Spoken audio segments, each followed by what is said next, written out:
اللہ والحمد للہ والصلاة والسلام علی رسول اللہ اما بعد فاعوذ باللہ من الشیطان الرجیم بسم اللہ الرحمن الرحیم لقد کان لکم فی رسول اللہ اسوۃ حسنہ صدق اللہ العظیم۔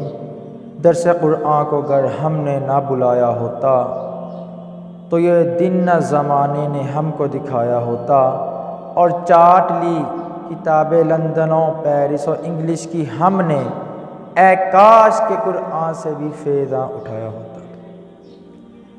آج کے اس دور میں دنیا کے ہر انسان کی جو باغ دوڑ لگی ہے وہ مال کمانے میں لگی ہے کہ وہ کون سا طریقہ ہے جسے استعمال کر کے مال کما لیا جائے، اور اس کے لیے اس نے اپنا آئیڈیل دنیا کے اس مالدار اور ٹاپ ترین انسان کو بنایا جو دنیا میں سب سے زیادہ مالدار ہے، اور اس کو فالو کیا جاتا ہے کہ اس نے کس طریقے سے یہ مال کمایا۔ بس مال مال مال۔ قرآن کریم میں اس کے بارے میں ارشاد فرمایا گیا انما اموالکم و اولادکم فتنہ، یہ مال جس کے پیچھے تم بھاگتے ہو اور یہ اولاد، یہ تمہارے لیے فتنہ ہے، آزمائش ہے۔ اور وہ آزمائش کب ہے؟ کہ جب یہی مال کی کثرت ہو اور انسان اسی مال کی کثرت کی بنا پر گناہ میں مبتلا ہو جائے۔ اب دنیا میں صرف ایک ہی باغ دور ہے، مال کمایا جائے، اس کے لیے ایسا علم حاصل کیا جائے جس علم کے حصول کی بنا پر جو ہے کسی طریقے سے اچھے عہدے پر فائز ہو جائے، یعنی کسی اچھے عہدے پہ کسی اچھی سیٹ کو حاصل کر لیا جائے۔ مقصد کیا ہے؟ کہ مال کی کثرت ہو جائے۔ اور اسی طریقہ سے آئیڈیل بھی اس شخص کو بنانا ہے کہ اگرچہ اس نے دنیاوی طریقے سے دنیا کو حاصل کر کے اس مال کو کمایا، حالانکہ ایک مسلمان جو ہے اس کے لیے ضروری ہے کہ وہ اپنا آئیڈیل بنائے اس کو جس کو خالق کائنات نے ایک مسلمان کے لیے آئیڈیل بنایا، جس کی سیرت کو اپنانے کا خالق کائنات نے حکم دیا۔ پارہ نمبر 21 سورۃ الاحزاب میں رب ذوالجلال نے ارشاد فرمایا لقد کان لکم فی رسول اللہ اسوۃ حسنہ، کہ تحقیق میرے محبوب علیہ الصلوۃ والسلام کی جو سیرت ہے، ان کی زندگی کے جو خوشگوار مواقع ہیں، وہ تمہارے لیے بہترین نمونہ ہے۔ کس کے لیے بہترین نمونہ ہے؟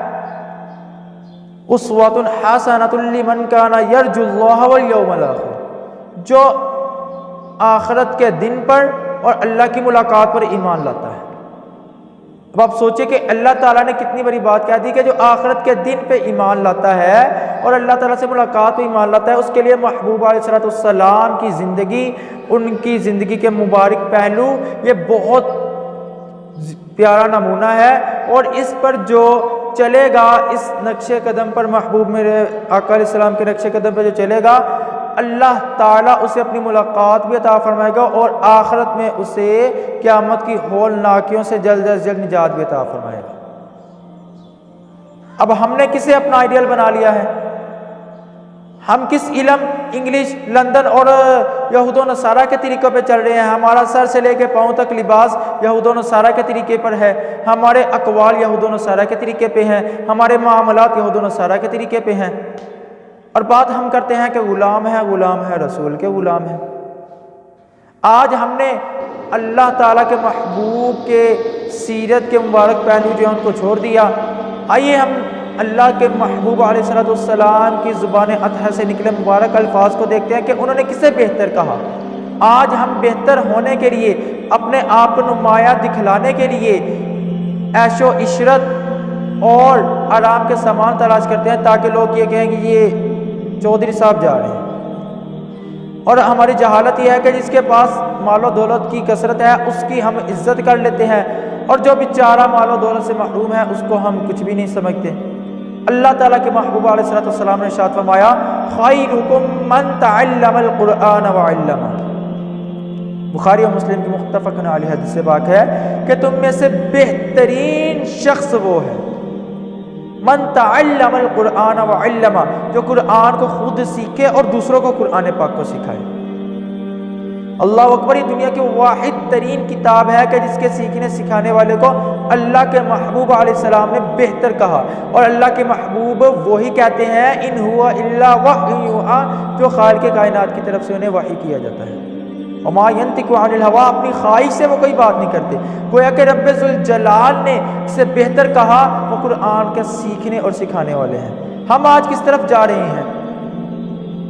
اے لیول کر لو، او لیول کر لو، ایم اے کر لو، گریجویٹ کر لو، یہ تو ضرورت ہے نا دنیا کی، لیکن ہم نے اسے اپنا اصل بنا لیا، اپنا ماخذ اس دنیاوی علم کو سیکھنا بنا لیا۔ قرآن کی تعلیم کو ہم نے چھوڑ ہی دیا، بس پشت ڈال دیا۔ وہ شاعر مشرق نے کیا خوب کہا ہے کہ درس قرآن کو گر ہم نے نہ بلایا ہوتا تو یہ دن نہ زمانے نے ہم کو دکھایا ہوتا۔ آج مسلمان اگر ذلیل ہو رہا ہے، ذلیل و رسوا ہو رہا ہے، تو اس کی وجہ کیا ہے کہ اس نے قرآن کریم کی پیروی کرنا چھوڑ، ہم نے قرآن کو چھوڑ دیا، تلاوت قرآن کو چھوڑ دیا۔ رات دن اگر کسی چیز کے لیے جاگا جا رہا ہے، راتوں کو جو ہے جاگ جاگ کے جس چیز کو اسٹڈی کیا جا رہا ہے وہ دنیاوی علوم ہے، فزکس ہے، سائنس ہے، اور قرآن کریم کی تلاوت کے لیے 5 منٹ بھی ہمارے پاس نہیں ہے۔ یہی وجہ ہے کہ آج ہم دنیا کے آگے ہاتھ پھیلا رہے ہیں، دنیا کے محتاج ہیں۔ دنیا کی کسی کتاب کے اندر یہ اس کی فضیلت نہیں آئی جو قرآن کریم کی آئی۔ بخاری اور مسلم میں متفقن حدیث سے پاک ہے، کریم آقا علیہ السلام نے فرمایا من قرأ حرفا من القرآن، جس نے قرآن کریم کا ایک حرف پڑھا، فلہ 10 حسنات، اس کے لیے 10 نیکیاں ہیں۔ اب ایک حرف جو ہے وہ کیا ہے؟ اس طرح کے الف لام میم، یہ 3 حروف ہیں، الف 1 ہے، لام 2 اور میم 3۔ اب الف کو جو پڑھے گا اسے 10 نیکیاں، لام کو پڑھے گا 20 اور میم کو پڑھے گا 30 نیکیاں۔ آیا کہ دنیاوی کسی علوم کی یہ برکت ہے کہ اس کو پڑھنے سے یہ ثواب ملے آپ کو؟ کیوں ہم اپنے وبال کا خود ہی سامان کر رہے ہیں، اپنی ذلت کا سامان خود ہی کیے جا رہے ہیں؟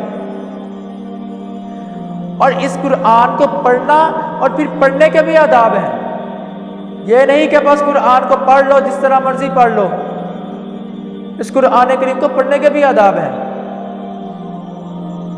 زین القرآن باصواتکم، آقا نے فرمایا کہ بھی اسے پڑھو، اور قرآن کریم کا زیور کیا ہے کہ خوبصورت آوازوں سے اس کو پڑھو،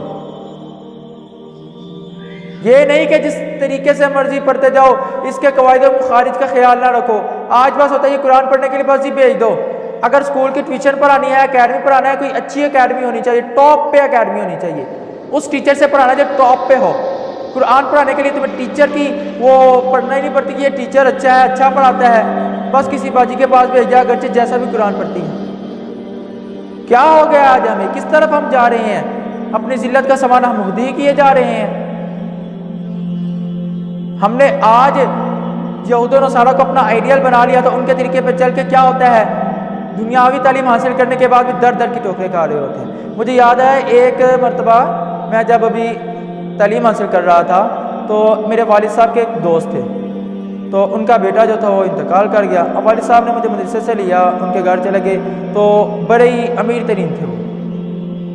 اب گھر گئے، بہت بڑا بنگلہ تھا ان کا، اندر بڑی گاڑیاں کری تھی۔ ہم چلے گئے، اندر گئے ہیں جی، اندر جا کے بیٹھ گئے ہیں۔ اب بیٹھے ہیں تو وہ شخص جو تھا، اس نے جب مجھے دیکھا کہ ماشاءاللہ بائی ماما ہے، تعلیم قرآن حاصل کر رہا ہے، اور اس نے کہا کہ میرا جو بیٹا تھا نا، وہ بھی جب چھوٹا تھا تو قرآن پاک پڑھ رہا تھا۔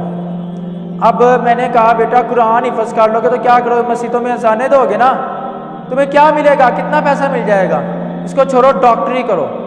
میں نے اس پہ بڑا پیسہ لگایا، لندن، پیرس، یورپ تمام ممالک میں بھیجا اور بڑا پیسہ خرچ کیا کہ تاکہ کل کے پیسہ کما سکے۔ اب جب اسٹڈی کمپلیٹ کر کے وہ آیا، میرے اپنا پٹرول پمپ تھا، اس پٹرول پمپ پہ وہ گیا اور اپنا یعنی کہ مرسڈیز جو اچھی گاڑی ہے اس کے اندر بیٹھا تھا، لیکن اسے کیا پتا تھا کہ اسی مقام پہ اس کی موت آ جائے گی۔ اب ادھر گیا، ادھر سے جب اس نے کیش لیا، کاش لے کے واپس آنے لگا، سامنے سے ایک ٹرک آیا جو اس کے اندر آگے لگا، ادھر اس کی ڈیتھ ہو گئی۔ اس نے کیا کہا تھا کہ چلو بڑا پیسہ کمائے گا، لیکن اب جب وقت آیا پیسہ کمانے کا تو اسے کیا پتا تھا کہ موت آ کے اسے اچک لے گی۔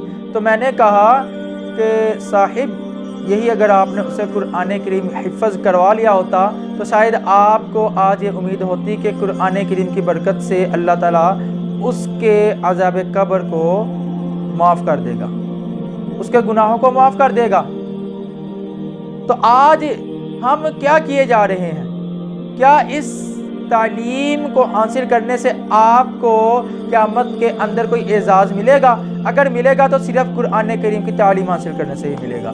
وہ حدیث پاک میں آتا ہے نا کہ حافظ قرآن جو ہوگا قیامت کے دن اس کے والدین کو سونے کے ایسے تاج پہنائے جائیں گے جن کی روشنی سورج اور چاند سے بھی زیادہ ہوگی۔ یہ حافظ باعمل حافظ قرآن جو ہے اس کی یہ فضیلت ہے۔ ایسا نہیں قرآن کو پڑھ کے بلا دیا، اس کا تو بڑا وبال ہے۔ اور جو نادرہ خواہ قرآن پاک ہے، یعنی جو صرف نادرہ پڑھا ہوا ہے، یہ تو حافظ قرآن کی ہے، جو صرف نادرہ پڑھتا ہے، جسے پاک میں آتا ہے کہ اللہ تعالیٰ اپنے مقرب فرشتوں کی ڈیوٹی لگاتا ہے جب وہ قرآن پاک کی تلاوت کرتا ہے، وہ قاری ہو یا قاریہ ہو، تو اللہ تعالیٰ اپنے مقرب فرشتوں کی ڈیوٹی لگاتا ہے کہ اس کے گھر چلے جاؤ اور جا کے تلاوت قرآن مجید کو سنو۔ اب وہ جب تک دنیا میں تلاوت قرآن کرتا ہے، اللہ تعالیٰ کے مقرب فرشتے اس کی تلاوت کو سنتے رہتے ہیں۔ جب وہ دنیا سے چلا جاتا ہے تو فرشتے پوچھتے ہیں میرے مالک و مولا اب ڈیوٹی ہماری ختم ہوگی، ہم واپس آ جائیں آسمانوں کی طرف؟ تو خالق کائنات فرماتا ہے نہیں میرے مقرب فرشتوں، اب اس کی قبر پہ چلے جاؤ اور اس کے لیے قیامت تک استغفار کرتے رہو۔ تو یہ کس کی فضیلت ہے؟ صرف نادرہ قرآن پاک پڑھنے والے کی۔ تو آج ہم نے اس قرآن کو چھوڑ دیا ہے کہ جس کا پڑھنا، جس کا دیکھنا، جس کا چومنا باعث ثواب ہے۔ تو آج اگر زبانے کے اندر ہم عزت پانا چاہتے ہیں، آج اگر وہ کھویا ہوا وقار جو دور آقا علیہ الصلوۃ والسلام میں مسلمانوں کو حاصل تھا، ہمارے اسلاف کے دور میں جو ابو بکر صدیق، عمر فاروق رضی اللہ تعالیٰ عنہ کے جن کے دور میں مسلمان جو تھا یہ پورے خطہ ارض پہ حکومت کر رہا تھا، وہ کس کی برکت تھی؟ قرآن کریم کی۔ اگر وہ وقار پانا چاہتے ہیں تو تھام لو قرآن کریم کو، اور اگر ذلتیں تم حاصل کرنا چاہتے ہو تو پھر یاد رکھنا کہ درس قرآن کو اگر ہم نے نہ بلایا ہوتا تو یہ دن نہ زمانے نے ہم کو دکھایا ہوتا۔ توفیق اللہ۔